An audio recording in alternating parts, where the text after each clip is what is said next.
Hey everyone, and welcome back to the channel. Today, we're diving into the story of an aircraft that was, at first glance, a complete joke. Imagine you're a seasoned Luftwaffe pilot in the skies over Europe, confident in your sleek, deadly Messerschmitt Bf 109 or your formidable Focke-Wulf 190. You've dominated the air war for years. Then, one day, you spot a new Allied fighter on the horizon. But this thing, it's not sleek. It's not elegant. It's huge, bulky, and looks more like a flying milk bottle than a serious threat. You'd probably laugh, right? Well, that's exactly what many German pilots did when they first encountered the Republic P-47 Thunderbolt. They called it the Fliegender Milchkrug, the flying milk jug. Its massive barrel-chested silhouette was unlike anything they had ever seen from a fighter. It was clumsy-looking, almost comical. How could this oversized, overweight beast possibly compete with their nimble, battle-proven machines? The P-47 was, after all, the largest and heaviest single-engine fighter of World War II. At a time when fighters were prized for their agility and lightweight design, the Thunderbolt seemed like a classic case of American design overkill. It was a brute, a behemoth, a flying contradiction. The Americans had their own nickname for it, born from that same distinctive shape. Looking at its profile, with the stubby fuselage and the way the cockpit canopy blended into the spine, it reminded them of a classic jug. And so the P-47 was affectionately christened the Jug. It was a name that stuck, a name that would soon be whispered with a mix of respect and fear in the briefing rooms of the Luftwaffe. But in those early days, the name was just another reason to chuckle. The Germans were arrogant, and frankly, they had every right to be. Their Bf 109s and FW190s had swept the skies clean. They were the undisputed kings of the air. This new American fighter, the Jug, seemed to confirm their belief that the Allies just didn't understand aerial combat. The design philosophy of Republic aviation, led by the brilliant but uncompromising Alexander Kartveli, was completely misunderstood. They weren't trying to build another nimble dogfighter like the Spitfire. They were building something entirely different. The expectation from both sides was that this was just another failed experiment, another easy kill for the aces of the Luftwaffe. But reality, as it so often does, was about to deliver a very harsh lesson. The laughing stock of the skies was about to become the Luftwaffe's worst nightmare. So what made the Jug so special? Why did this flying milk bottle transform from a joke into a legend? It all came down to what was inside that massive frame. The P-47 was built around the most powerful piston engine of its time, the Pratt & Whitney R2800 Double Wasp. This 18-cylinder, air-cooled radial engine was an absolute monster, capable of producing over 2,000 horsepower. And crucially, it was paired with a sophisticated turbo-supercharger system. This was the secret weapon hidden within the Jug's bulky fuselage. While most fighters lost significant power at high altitudes, the P-47's turbo-supercharger forced compressed air into the engine, allowing it to maintain its immense power well above 25,000 feet, where the air is thin. This meant that up high, where the bomber streams flew, the Jug was not just fast, it was untouchable. Luftwaffe pilots who tried to engage it at high altitude were in for a nasty surprise. Their own engines, optimized for medium altitudes, would start to gasp for air, losing performance dramatically. Suddenly, the clumsy-looking Jug could outclimb, outrun, and outdive them with ease. The laughter in the German cockpits quickly turned to stunned silence. And then there was its toughness. The P-47 was built like a flying tank. Its sheer size and robust construction meant it could absorb an astonishing amount of punishment and still bring its pilot home. Stories abound of Jugs returning to base riddled with hundreds of bullet holes, with entire cylinders shot off their engines, wings shredded, and control surfaces barely hanging on. The air-cooled radial engine had no vulnerable liquid cooling system to puncture, a common weakness of fighters like the Bf 109 and the Spitfire. A single well-placed shot to a coolant line could bring those fighters down in minutes. The Jug, on the other hand, could take a direct hit to the engine and keep flying. This survivability gave its pilots incredible confidence. They knew their aircraft could take a beating, allowing them to be more aggressive, to take risks other pilots couldn't afford. The P-47's armament was just as intimidating. It packed 8 50 caliber machine guns, 4 in each wing. When a Jug pilot squeezed the trigger, he unleashed a devastating wall of lead, a torrent of firepower that could tear an enemy fighter to shreds in a single 2-second burst. German pilots reported that flying through the concentrated fire of a P-47 was like hitting a solid brick wall. The sheer volume of fire was overwhelming. Combined with its high-altitude performance and incredible ruggedness, the Jug was the perfect platform for its primary mission: bomber escort. Before the P-47 arrived in force, American bomber crews were being slaughtered. Flying deep into Germany without fighter protection was a suicide mission. The 8th Air Force was suffering catastrophic losses, and the entire strategic bombing campaign was in jeopardy. Early escort fighters like the Spitfire and P-38 Lightning simply didn't have the range to accompany the bombers all the way to their targets and back.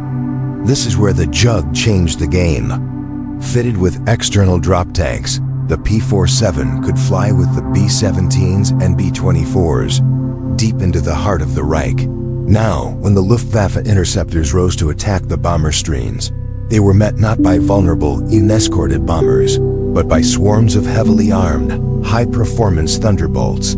The hunter had become the hunted. Jug pilots developed tactics that played to their aircraft's strengths. They wouldn't get into slow, turning dogfights with the more nimble FW190s. Instead, they would use their superior high-altitude speed and energy retention. They would dive from above, make a single devastating firing pass, and then use their momentum to climb back up to altitude, ready to strike again. These boom and zoom tactics were brutally effective.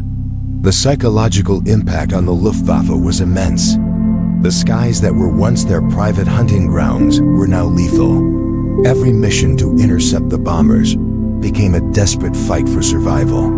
Luftwaffe ace Gunther Rall, one of the highest-scoring pilots in history, described the P-47 as damned tricky. He noted its incredible dive speed, saying that once a Thunderbolt started diving on you, there was almost no escape. The arrogance was gone, replaced by a grim respect for the fat little friend of the bombers. But the Jug story doesn't end there. As newer, longer-range fighters like the P-51 Mustang began to take over the primary escort role, the P-47 found a new calling, one where its brute strength was even more valuable: ground attack. The same qualities that made it a tough-as-nails escort fighter, its rugged airframe, powerful engine, and heavy armament, made it the perfect platform for strafing and bombing missions. It became a terror to the German army on the ground. Loaded with bombs, rockets, and its 8 50 caliber guns, the Thunderbolt became a dedicated Jabberschreck, or fighter bomber terror. P-47 pilots would roam the front lines, hunting for anything that moved. Tanks, supply trucks, trains, troop concentrations, artillery positions, nothing was safe. A train carrying vital supplies could be torn apart by a single strafing run. An entire armored column could be halted by a flight of rocket-firing Thunderbolts. The Jug's ability to soak up ground fire and still press home the attack was legendary. Pilots would fly through a hail of flak, deliver their ordnance with pinpoint accuracy, and still make it back to base. The P-47 played a crucial role in the success of the D-Day landings and the subsequent breakout from Normandy. It provided constant on-call air support for the ground troops, acting as a form of flying artillery. An infantry unit pinned down by a German machine gun nest could call for air support, and minutes later, a P-47 would scream in at treetop level, silencing the threat with a burst of its guns.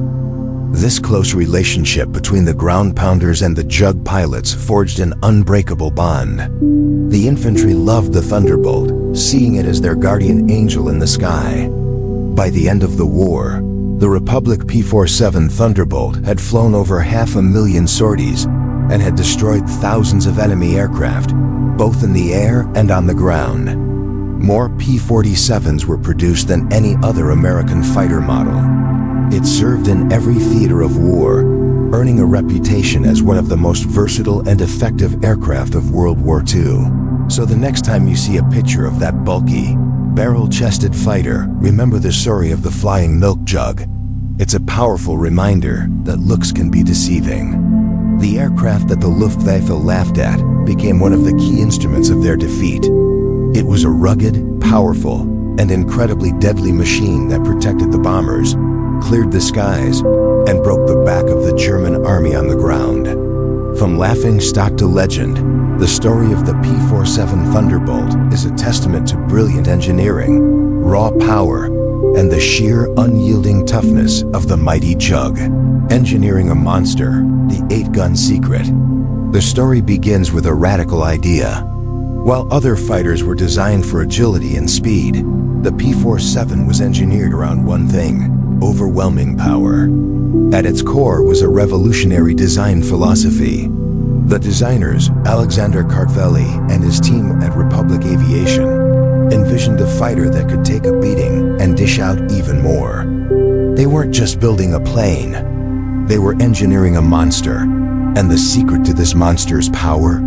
It wasn't just one thing, but a combination of brutal engineering feats, starting with its heart. The heart of the Thunderbolt was the Pratt & Whitney R2800 double wasp engine. This wasn't just any engine. It was an 18-cylinder, air-cooled radial beast, churning out over 2,000 horsepower. To put that in perspective, it was one of the most powerful engines of its time, giving the nearly 8-ton fighter the muscle it needed to climb, dive, and chase down its German counterparts. This engine was so reliable and powerful, it allowed the Jug to perform maneuvers that would tear other planes apart.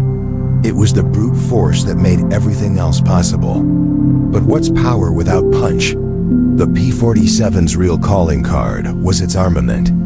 Imagine flying towards an enemy and unleashing a literal wall of lead. That's what the Thunderbolt did with its 8 .50 caliber M2 Browning machine guns, 4 mounted in each wing. These weren't just pea shooters. These were heavy machine guns, each firing at a blistering rate. When a P-47 pilot squeezed the trigger, all 8 guns would roar to life simultaneously.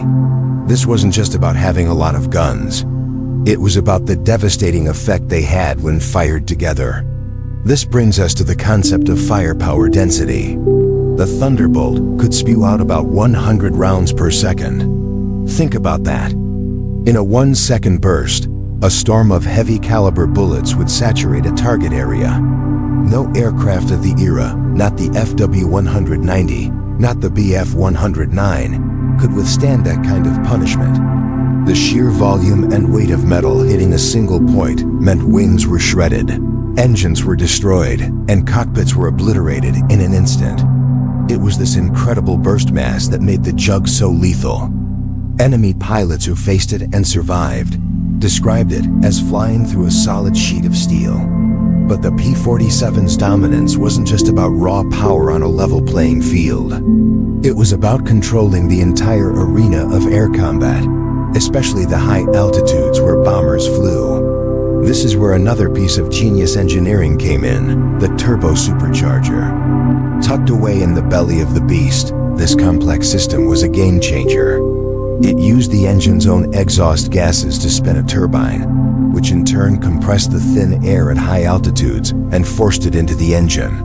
This meant the R2800 engine didn't lose power as it climbed higher. While German fighters struggled and gasped for air above 25,000 feet, the Thunderbolt was just getting started.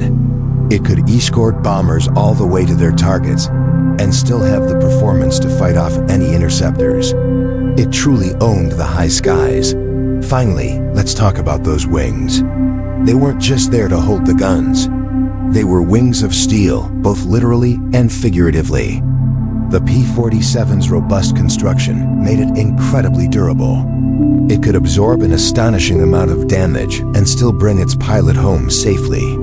Stories abound of jugs returning to base riddled with holes, with entire cylinders shot off the engine, yet still flying. But these wings did more than just endure punishment. They were strong enough to carry an incredible payload. When not fighting other planes, the Thunderbolt transformed into a fearsome ground attack aircraft. It could carry over 2,500 pounds of bombs and rockets, that's half the bomb load of a B-25 medium bomber. It became a Jabojäger, or fighter bomber, terrorizing German supply lines, tanks, and troop concentrations on the ground. From its massive engine and devastating firepower to its high-altitude performance and rugged airframe, the P-47 Thunderbolt was a masterpiece of wartime engineering. It proved that in aerial combat, sometimes the biggest, toughest fighter on the block is the one who wins. It wasn't the most graceful dancer in the sky, but it was the heavyweight champion that could knock out any opponent with a single brutal punch. The Jug went from being an inside joke to a symbol of Allied air superiority, a true juggernaut that helped pave the way for victory. So the next time you hear about an underdog, remember the story of the P-47 Thunderbolt. It's a testament to bold engineering and the simple, brutal effectiveness of overwhelming power. The moment of truth, from laughter to terror. Imagine this, it's 1943. You're a young Luftwaffe pilot, confident in your sleek, deadly Focke-Wulf 190. You see a new American fighter on the horizon. It's huge, almost comically so. It looks less like a thoroughbred fighter and more like a flying milk jug. Your squadron mates are probably chuckling over the radio. Look at that tub. They might say, it's a target, not a threat. This initial reaction was common. The P-47 was massive, weighing nearly twice as much as a Spitfire. Allied pilots themselves were skeptical. They called it the 7-ton milk bottle and wondered how this beast could possibly take on Germany's finest. The laughter, however, would not last long. The first encounters were a shock to the system for the Luftwaffe. Pilots would line up a Thunderbolt in their sights, pour cannon and machine gun fire into it, and watch in disbelief as the Jug just kept flying. It would smoke, it would shudder, but it wouldn't go down. The reason was its sheer ruggedness. The P-47 was built around the massive Pratt & Whitney R2800 double Wasp engine, an 18-cylinder air-cooled radial engine that was a masterpiece of engineering. Unlike liquid-cooled engines, which could be disabled by a single lucky shot to a coolant line, the R2800 could absorb an astonishing amount of damage and keep running. The fuselage was a fortress. The pilot was protected by armor plating, and the critical systems had backups. This wasn't just a plane, it was a flying tank. There's no better story to illustrate this than that of ace pilot Robert S. Johnson. During one mission, Johnson found himself in a terrifying duel, swarmed by enemy fighters. His P-47 was hammered. The canopy was shot away, hydraulic lines were severed, and his instruments were shattered. He was wounded, and his plane was a wreck. After somehow escaping and making it back to base, ground crews were stunned. They counted over 200 holes from machine gun bullets and 20mm cannon shells in his Thunderbolt. A chunk of his rudder was missing, and one of his propeller blades was damaged. Any other fighter would have disintegrated in midair, but Johnson's Jug brought him home. This wasn't a one-off miracle. It was a testament to the P-47's design philosophy, survivability above all else. Stories like Johnson's spread like wildfire, building the legend of the unkillable fighter. Luftwaffe pilots quickly learned another terrifying lesson. You do not, under any circumstances, try to outdive a Thunderbolt. If a P-47 pilot got into trouble, their get-out-of-jail-free card was to simply point the nose down and push the throttle forward. The plane's immense weight, which was a disadvantage in a climbing dogfight, became a terrifying weapon in a dive. It would accelerate like a falling anvil, quickly reaching speeds that would tear lighter German fighters like the Bf-109 and Fw-190 apart. Their wings would literally rip off if they tried to follow. German pilots would watch in frustration as a damaged Thunderbolt simply plunged away, disappearing into the clouds below, untouchable. This tactic became known as the diving trap. The Thunderbolt could dictate the terms of the engagement. It could fight when it had the advantage and simply leave when it didn't. There was no catching it. The day the laughter truly died was when the P-47s began to flex their offensive muscle. The Thunderbolt was armed with 8 .50 caliber Browning machine guns, 4 in each wing. When a pilot squeezed the trigger, it unleashed a hailstorm of lead, a concentrated wall of firepower that could shred an enemy aircraft in seconds. We're talking about a rate of fire of over 100 rounds per second. It was devastating. One P-47 pilot famously described it as like holding a running fire hose. As more Thunderbolts filled the skies over Europe, escorting bombers deep into Germany, the Luftwaffe's losses began to mount at an alarming rate. Veteran German pilots who had dominated the skies for years were now being systematically torn apart by these flying fortresses. The Jug wasn't just a tough escort. It was an incredibly effective killer. Beyond the physical destruction, the P-47 inflicted a deep psychological shock on the Luftwaffe. Imagine being a pilot trained to believe your aircraft and your skills are superior. Then you encounter an enemy that defies the very laws of aerial combat as you know them. You hit it with everything you have and it doesn't fall.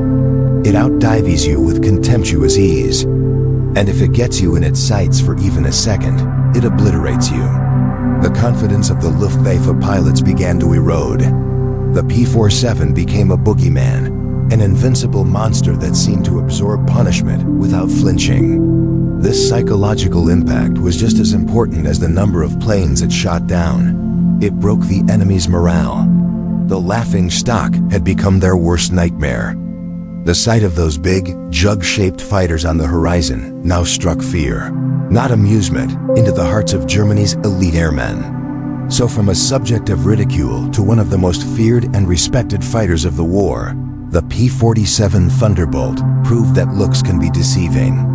Its ruggedness, its diving speed, and its overwhelming firepower carved its name into aviation history. It protected the bombers, cleared the skies, and brought countless pilots home against impossible odds. It truly was the Luftwaffe's nightmare. The Jabo shift from escort to tank hunter. Initially, the P-47 was designed as a high-altitude escort fighter.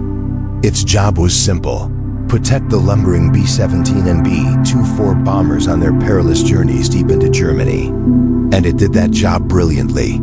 With its powerful Pratt & Whitney R2800 double Wasp engine, it could climb to dizzying heights and dive like a hawk, outrunning anything the Germans could throw at it.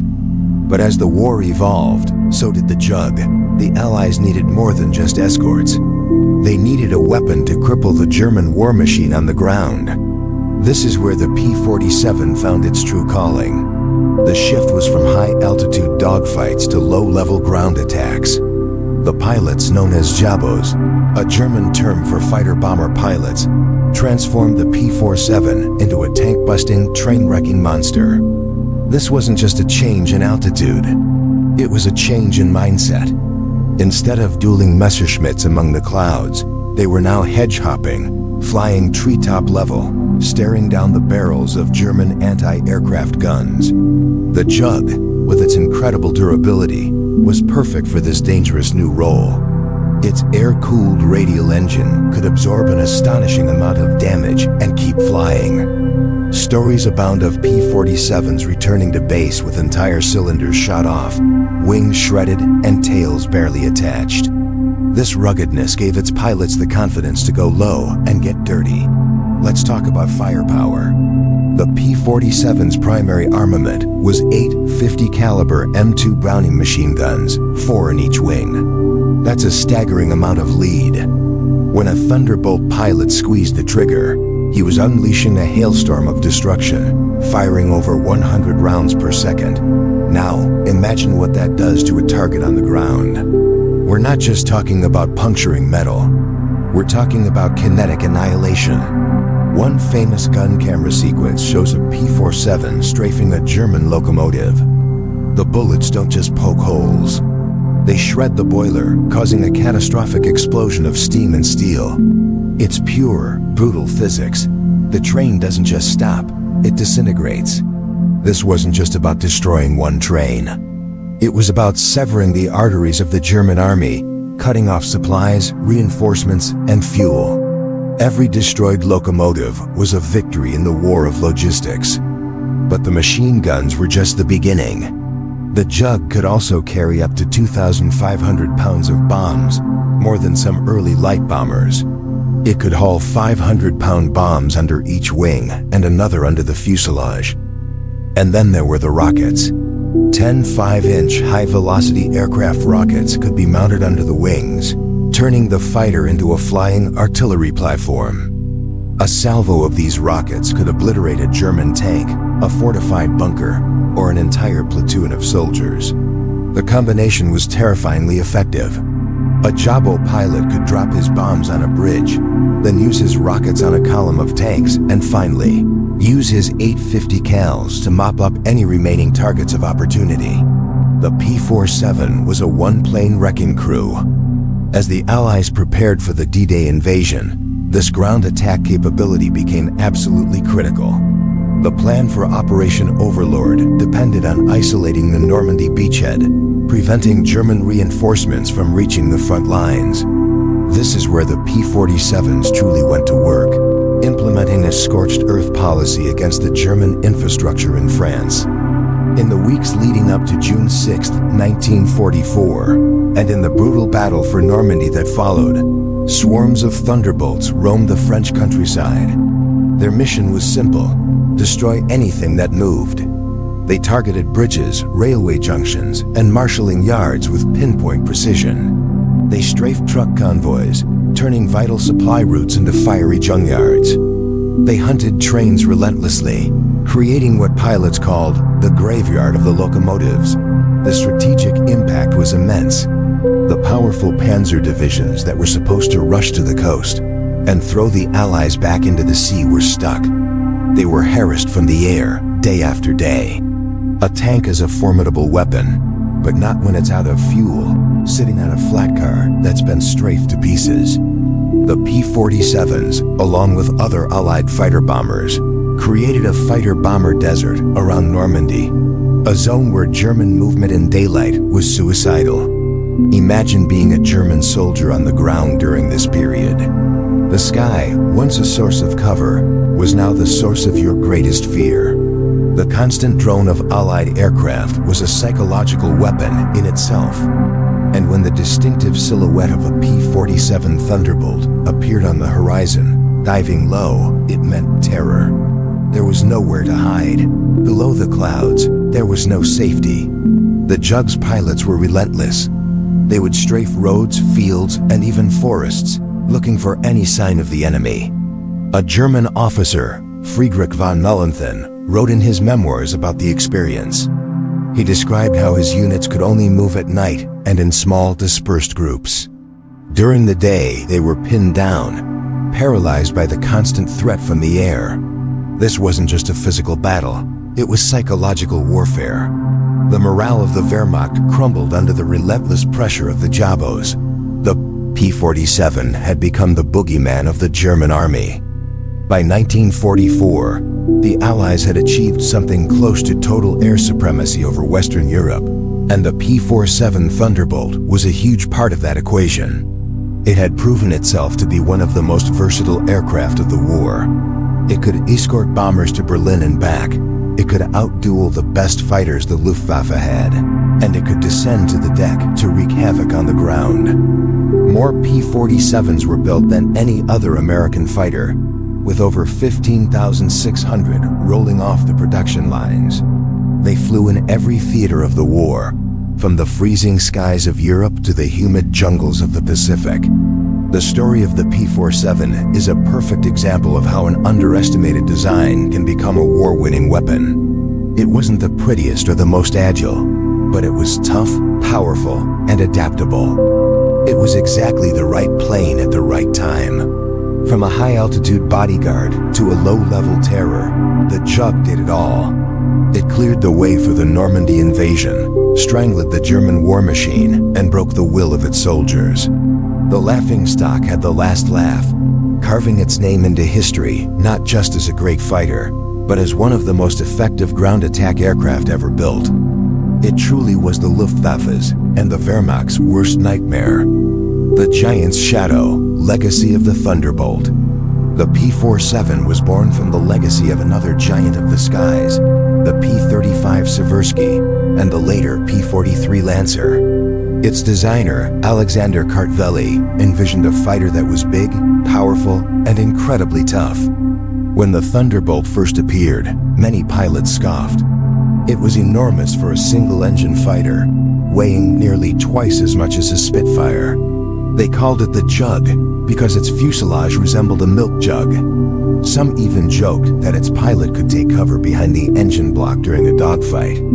But this bulky design housed a secret weapon, the massive Pratt & Whitney R2800 double wasp engine, a 2,000 horsepower radial powerhouse that, combined with a turbo supercharger, gave the P-47 incredible high-altitude performance. This combination of size, power, and rugged construction quickly earned the Thunderbolt a different kind of reputation. Pilots who flew it developed a deep trust in its ability to absorb punishment. The air-cooled radial engine could take hits that would cripple a liquid-cooled engine, and its sturdy airframe could withstand incredible damage. A common saying among Allied pilots was, "If you want to get home, fly a P-47. There are countless stories of Jugs returning to base riddled with holes, with cylinders shot out, and even with parts of their wings and tails missing. This survivability wasn't just a confidence booster.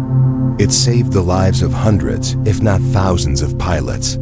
They knew that no matter how intense the fight, their Jug would do everything it could to bring them back.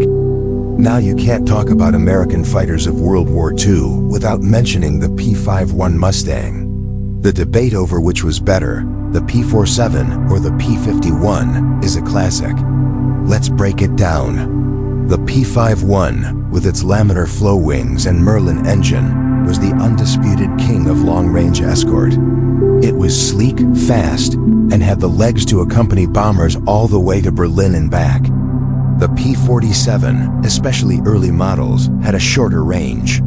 However, when it came to a dogfight, particularly in a dive, the Thunderbolt was supreme. Its sheer mass meant it could dive at incredible speeds, often reaching over 500 miles per hour. A P-47 pilot could escape almost any situation by simply nosing over and diving away. The Mustang couldn't keep up. Furthermore, the P-47 carried 8 50 caliber machine guns compared to the P-51-6. When those 8 guns were brought to bear on a target, the effect was devastating. So, while the Mustang was the perfect long-range thoroughbred, the Thunderbolt was the heavyweight brawler. It excelled as a high-altitude escort and, crucially, as a ground attack aircraft. Loaded with rockets and bombs, the Jug became a tank-busting, train-wrecking terror on the deck. The legacy of the P-47 didn't end with World War II. Its role as a premier ground attack aircraft laid the conceptual groundwork for one of the most iconic close air support planes in modern history, the Fairchild Republic A-10 Thunderbolt II, better known as the Warthog. The design philosophy is strikingly similar. Both are built around a powerful weapon system, the P-47 S-8 machine guns and the A-10's massive GAU Avenger cannon. Both were designed to be incredibly durable, with redundant systems and armored cockpits to protect the pilot. The A-10 is, in spirit, the direct descendant of the P-47, carrying on the mission of supporting ground troops with overwhelming firepower and an incredible ability to take a punch. The Jug, a half-century earlier, had proven that a tough, heavily armed, and pilot-friendly aircraft was the ultimate battlefield weapon. Perhaps the most telling testament to the P-47's effectiveness comes from the pilots who faced it. Luftwaffe pilots had a healthy respect for all Allied fighters, but the Thunderbolt inspired a special kind of dread. They quickly learned that engaging a P-47 in a dive was a fatal mistake. German ace Walter Schuck recalled encountering P-47s for the first time, noting their astonishing diving speed. He said that once they understood its capabilities, they knew to avoid a turning fight at low altitude and to never, ever let it get above them. Another German pilot captured after being shot down reportedly said, "I would have been more scared of a squadron of P-47s than a sky full of P-51s. They nicknamed it Der Gabelschwanzteufel, the fork-tailed devil. When the Jug appeared, German pilots knew they were in for a serious fight. Its reputation was so fearsome that just the sight of a formation of Thunderbolts was often enough to break up an attack. So why will history never forget the thunder of the Jug? Because the P-47 Thunderbolt was more than just a machine of war. It was a symbol of American industrial might, a lifesaver for the pilots who flew it, and a nightmare for its enemies. It evolved from a high-altitude escort fighter into the premier ground attack aircraft of the war, paving the way for future generations of close air support planes. It wasn't the prettiest or the most agile fighter in the sky, but it was arguably the toughest. From the laughing stock on the tarmac to the terror of the skies over Europe, the P-47 proved that size, power, and durability were a winning combination. It was the pilot's best friend, the GI's guardian angel, and a true immortal of aviation history. Thanks for watching, everyone. If you enjoyed this look at the mighty P-47 Thunderbolt, be sure to hit that like button and subscribe for more deep dives into military history. Let me know in the comments which aircraft you'd like to see covered next. Until then, fly safe.